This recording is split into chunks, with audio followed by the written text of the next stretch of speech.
Hi hello నమస్తే welcome to మనం TV. Shekhar master choreograph చేసిన అదిదా సర్ప్రైజ్ సాంగ్ పైన పలు సంచలన వ్యాఖ్యలు వినిపిస్తున్నాయి. దీనిపైన మరిన్ని అప్డేట్స్ తెలుసుకుందాం. ఇప్పుడు మనతో ఉన్నారు supreme court advocate Sai Krishna Azad గారు. నమస్తే సార్. నమస్తే తల్లి. సార్, శేఖర్ మాస్టర్ గారు కొరియోగ్రాఫర్ చేసిన అదిదా సర్ప్రైజ్ అయితే శృతి మించిందని చెప్పొచ్చు. ఆ స్టెప్స్ అయితే దీనిపైన మొట్టమొదటిగా మనం టీవీ వేదిక పైన మీరు వాయిస్ రేస్ చేశారు. దీనిపైన మహిళా కమిషన్ కూడా రియాక్ట్ అయ్యారు. అసలు వీళ్ళపై ఇప్పుడు శేఖర్ మాస్టర్ పైన కేసు పెట్టే అవకాశం ఉందా? ఎటువంటి యాక్షన్ తీసుకునే అవకాశం ఉంది? ఒకటండి, మనం ఆ రోజు చెప్పాం. దాదాపు 1 వీక్ 10 డేస్ బ్యాకే మనం టీవీ వేదికగా మనం ఆ రోజు మొట్టమొదటిసారి మనం యూట్యూబ్ చరిత్రలోనే మొట్టమొదటిసారిగా మనము దానిపైన గళాన్ని విప్పాం. ఎందుకు అంటే ఆ యొక్క సాంగ్ లో ఒక మహిళ తన యొక్క ఏదైతే ఉందో వస్త్రధారణ ఇట్లా అనటము అవన్నీ కూడా అది అభ్యంతరకరంగా ఉంది, అబ్సల్యూట్ గా ఉంది అని చెప్పేసి మనము అవును. చెప్పడం జరిగింది. ఓకేనండి. తర్వాత దాని మీద అభ్యంతరాలు వ్యక్తం చేస్తూ కూడా మనము చెప్పాము. సో ఇది గనుక ఇలాగే కొనసాగితే చట్టపరంగా కూడా చర్యలు తీసుకుంటాం. అవసరమైతే పోలీస్ స్టేషన్ లో కంప్లైంట్ ఇస్తామని కూడా మనం చెప్పడం జరిగింది. సో తర్వాత దానికి సంబంధించిన పరిణామాలు కూడా చోటు చేసుకుని అందులోకి ఈ బెట్టింగ్ యాప్ వివాదం వల్ల అది కొంచెం పక్కదో వెళ్ళింది. కాకపోతే ఈ రోజు ఏంటంటే గుడ్ న్యూస్ ఏంటంటే ఆ మహిళా కమిషన్ వారు దాంట్లో స్పందించి ఇమీడియట్ గా దాని యొక్క ఏదైతే ఆ పాటను తొలగించాలని చెప్పేసి ఆదేశాలు ఇవ్వడం జరిగింది. సో అవును. దానికి సంబంధించి ఇదే కాకుండా భవిష్యత్తులో కూడా ఎలాంటి జరగకుండా ఉండాలని చెప్పేసి చెప్పడం జరిగింది.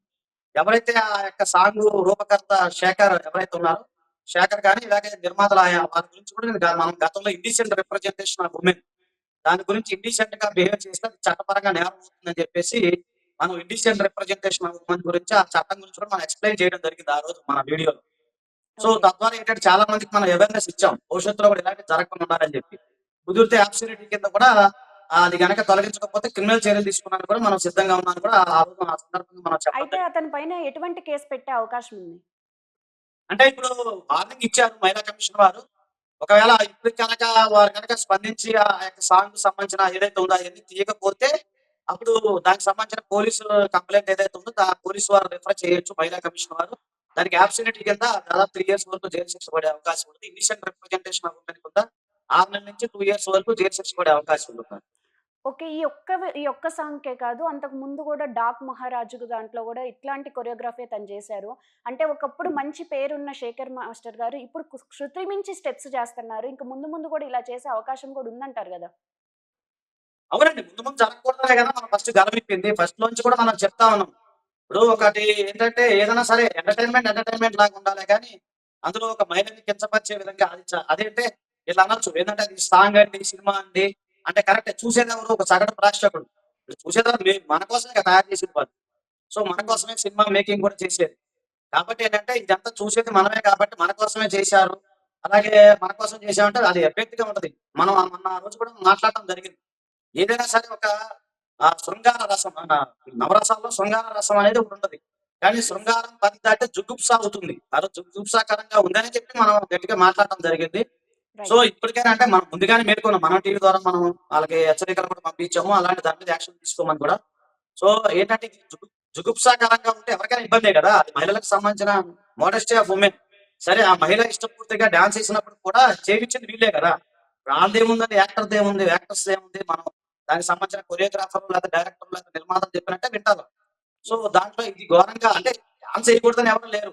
కానీ డాన్స్ చేయకుండా వస్త్రధారణ ఇలా ఉండటం అది అసలు చెప్పడానికి కూడా సిగ్గుగా ఉందది. సో, అలాంటివి భవిష్యత్తులో చేయకుండా ఉంటే బెటర్. ఎందుకంటే మన భారతదేశంలో ఇది మనం ఉన్నాము. ఇదొక కర్మభూమి, సంస్కృతి, సంప్రదాయం మనం ఎల్లప్పుడూ మనం కాపాడుకోవాలి.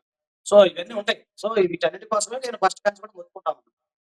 అయితే సార్, ఇప్పుడు ఈ 'అదిదా సర్ప్రైజ్' అనే సాంగ్ మనకి బయటకొచ్చింది. వైరల్ గూడా అయిపోయి పబ్లిక్‌లోకి గూడా వెళ్ళిపోయింది.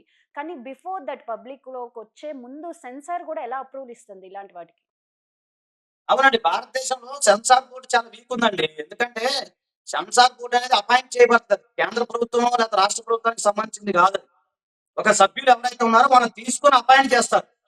So, okay.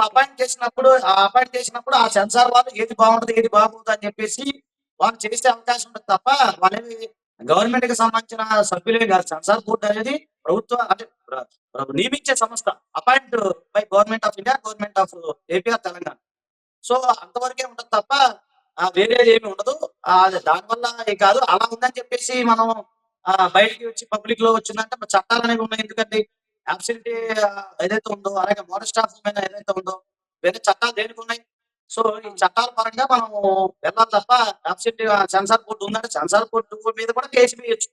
సెన్సార్ బోర్డ్ ఏమి అతీతం కాదు. నాకు సంబంధించి చట్టం అనేది మెయిన్ ఉంటది. సో, సెన్సార్ బోర్డ్ వాళ్ళు ఇయన్నీ చూసుకోవాలి. ఇక చూసుకోకుండా మరి వదిలితే సమాజంలో ఇలాగే కదా! ఇబ్బంది అవుతుంది కదా! ఇప్పటికే అవును. భారతదేశంలో అనేక రకాల శిక్షలు రోజు రోజుకి పెరుగుతా ఉన్నాయి. మహిళల మీద అత్యాచారాలు పెరుగుతా ఉన్నాయి. ఎన్నో జరుగుతున్నాయి. మనం రోజు నేరాలు, ఘోరాలు మన కళ్ళకి కట్టినట్టు మనం చూస్తూనే ఉన్నాం. So, right. ఇలాంటి నేరాలు, ఘోరాలు ఇవన్నీ చూసినప్పుడు మనం ఎంత బాధ కలిగించే అంశం అండి ఇవన్నీ. యెస్. అది. సరే అయితే ఇదే విషయం పైన హీరో నితిన్ కూడా రియాక్ట్ అయ్యి అందులో ఏముంది తప్పు చూసే కళ్ళల్లో ఉంది గానీ, డ్రెస్సింగ్ బానే ఉంది గదా! అని చెప్పి అనాల్సిన మాటలు అనేసి తర్వాత సారీ చెప్పారు. అంటే ఈ సారీ మధ్య చెప్తున్నాను. కాలంలో ఇదొక ఫ్యాషన్ అయిపోయింది సార్. అన్నీ అనేసి సారీ చెప్పడం అనేది ట్రెండ్ అయిపోతుంది. దీన్నెలా చూడాలి? అలా కాదండి. ఇక్కడ విషయం ఏంటంటే వీళ్ళు ఏదంటారు కదా! కళ్ళకి పచ్చ కామెర్లు వచ్చినోడికి లోకమంతా పచ్చగా ఉంటదని చెప్పేసి లేదా వాళ్ళు అట్లా మాట్లాడడం కరెక్ట్ కాదు. మళ్ళీ అందులో చూసేవా కళ్ళలో ఏముంది అని అది అంటే ఎలా కుదురుద్దండి? అది చూసే కళ్ళలో ఎట్లుంటదండి? అందరి హ్మ్. కళ్ళు కూడా సరే ఆయన కళ్ళు మంచిగా ప్రకాశవంతంగా ఉన్నాయనుకోండి. మిగతా వాళ్ళందరి కళ్ళు కనపట్లేదా? హ్మ్. ఆ! ఆయన చూసే దాన్ని బట్టి అని మాట్లాడుతున్నాడు. అదే గనక ఇది మనం అనకూడదు. అది వేరే రకంగా చూసుకుంటే అవును. అది కాదు కదా! ఆయన అట్లా అనకూడదు కదా! ఇప్పుడు శృంగారం వేరు, బూతు వేరు. మేము అదే చెప్తున్నాం. శృంగారం వేరు, బూతు వేరు. శృంగార పరంగా ఓకే ఉండొచ్చు కానీ బూతు వేరు కదా! దీన్ని బూతు హ్మ్. అంటారు. దీన్ని శృంగారం అంటారు. ఎవరైనా తెలిసినోళ్ళు ఒకసారి ఒక కామన్ మ్యాన్‌కి చూపించినా, లేకపోతే ఒక మేధావికి చూపించినా ఎవరైనా మీకు తెలుసునా చాలా మంది మేధావులు దీని మీద స్పందించారండి. చాలా మంది స్పందించారు. ఆ పేరు నాకు ఐడియా లేదు కానీ నేను చూసాను పేపర్‌లో కొన్ని చోట్ల చూసాను. చాలా మంది మేధావులు స్పందించారు. మహిళా సంఘాలు స్పందించారు. కొంతమంది రైటర్లు స్పందించారు. ఇది హ్మ్. బూతు. బూతు వేరు, శృంగారం వేరు. సో, మీరు నవరసాల్లో ఉంటాయి కదా! నవరసాల్లో శృంగార రసం అనేది ఒకటుంటది. అది ఓకే. అది కాదని ఎవరనరు. బూతు వేరు. అవును. జుగుప్సాకరంగా ఉన్నది. కాబట్టి చూసే కళ్ళలో ఉందంటే బూతుని చూసి జుగుప్స ఇది శృంగారం అని అనుకుంటే అది ఆయన కర్మ. మళ్ళేదో ఈరోజు స్టేట్‌మెంట్ ఏదో ఇచ్చినట్టున్నాడు. అట్ట అనుకోలేదు. ఆ సాంగ్ అప్పుడు నేను లేను అని అన్నట్టున్నాడు. ఏదో జరిగినట్టుంది మరి. సో, మరి ఆయన మళ్ళీ దారికొచ్చాడు కాబట్టి మనం సంతోషించాలి. అంటే ఇది ఏమైనప్పటికి కూడా ఒక రకంగా మనం టీవీ నుంచి స్టార్ట్ చేసాము. ఇది యెస్. మనం అనుకున్నట్టు ఒక రకంగా చెప్పడం మనం టీవీ సౌజన్యంతో మనం సక్సెస్ అయినట్టే. 100% సక్సెస్ ఎగ్జాక్ట్‌లీ. అయినట్టు. యెస్. సరే అయితే ఇప్పుడు మనకి చిన్న పిల్లల దగ్గర నుంచి కూడా ఫోన్ యాక్సెస్ ఉంది. వాళ్ళు కూడా రీల్స్ చూస్తున్నారు. ఈ మైండ్ సెట్ కూడా అంటే ఈ ఆలోచనలు కూడా వాళ్ళలో లేకుండా మన ఇండస్ట్రీలో కూడా కొన్ని కొన్ని అసభ్యకరమైన సన్నివేశాలు ఎక్కువైపోతున్నాయి రాను రాను. ఇవి ఆగే అవకాశం ఉందంటారా? లేతే ఇంకా ఇంకా పరిధులు దాటుతాయంటారా? ఇది ఆపాలండి. ఆపకపోతే కష్టం కదా! ఇప్పుడు బెట్టింగ్ యాప్ గురించి ఉందండి. ఆ బెట్టింగ్ యాప్ ఎప్పటినుంచో మనం చెప్తా ఉన్నాం. సో, ఈరోజు సజ్జనార్ గారు మహానుభావులు ఆయన పుణ్యం అని చెప్పి ఈరోజు ప్రజల్లో కదలికొచ్చింది. ప్రభుత్వంలో కదలికొచ్చింది. దీని మీద పోరాడుతా ఉన్నారు. అలాగే ఇట్లాంటివి కూడా ముందుగానే స్టార్ట్ చేయాలి. మనం ముందు అదే అంటున్నాను నేనన్నది. Prevention is better than the cure. మొత్తము అంతా జరిగిపోయిన తర్వాత చేతులు కాలిపోయిన తర్వాత ఇబ్బందిగా ఆతులు పట్టుకున్నట్టు మనం ఇబ్బంది పడేదానికంటే ముందు చూపుతోనే మనం చెప్పడం జరిగింది. అదే చెప్తున్నా. మనం టీవీలో మనం ముందు చూపు 10 డేస్, 15 డేస్ బ్యాక్ ముందే మన గళాన్ని విప్పాం. ఇది అవును. కాదు అని చెప్పాం. మళ్ళీ ఇప్పుడు ప్రజలందరూ కూడా దాని వైపే చూస్తున్నారు. రైట్. ఇదంతే ఒక నేరం జరిగిన తర్వాత అయ్యయ్యో! అనే బదులు నేరం జరగకముందే దానికి సంబంధించి ఏదైనా ఉంటే మొత్తం ముందే మనం చెయ్యాలి. అది నా ఉద్దేశ్యం. ఓకేనండి. ఓకే. అయితే సో, ఫైనల్ ఇప్పుడు నేనదే అంటున్నాను. నేరం అనేది కాదు. నేరం జరగకముందే ముందే చేయాలి.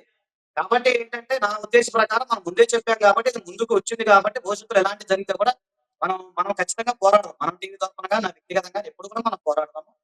ఆ రైట్. అయితే సమాజానికి అనుకూలంగా ఉన్న ఏవైనా సరే మనం చేద్దాం. వ్యతిరేకంగా ఉన్నాయి ఖచ్చితంగా మనం పోరాడాల్సింది. మనం ఎన్నో చేసాం. గతంలో ఎన్నో కార్యక్రమాలు చేసాం.